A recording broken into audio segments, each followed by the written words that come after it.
করিম, করিম বাড়িতে আছি? হ্যাঁ ভাই আছি। হ্যাঁ আসো ভাই, ভিতরে আসো। ও ভাইকে একটা চেয়ার লেসি দাও। আরে চেয়ার আনতে হবে না, আগে আমার কথাটা শোনো। রনের জন্য একটা ভালো মেয়ে পেয়েছি, তা একবারে ঐশ্বর্য রায়ের মতো। যেমন মুখের কাটি তেমনি বড় বড় চুল। আদর মজা খাও বলে আসলাম, মজা কর। এই ছোড়া তো জালি খালো, একটু দাম ঠিক দেবে। আমি কেন দুটো খাবো?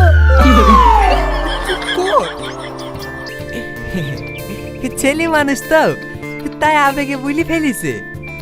এরা কখন আসবে বলিস ভাই? ওরা ফোন করে বললো তো বেরিয়ে পড়েছি। দেরি পড়িছে।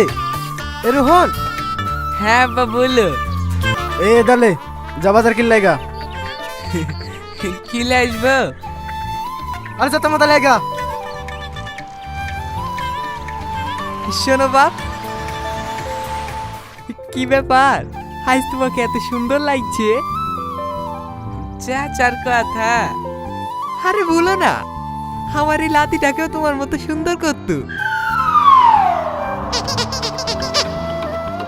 কাউকে বলবেন না তো চাচা? আরে না না, খেপা নাকি? এইসব কথা কাউকে ভোলা যায়? আমি লাক্স সাবান মাখি চাচা। ও যা বাপ, তুমি বাজারটা করে লাইছো। ঠিক আছে চাচা।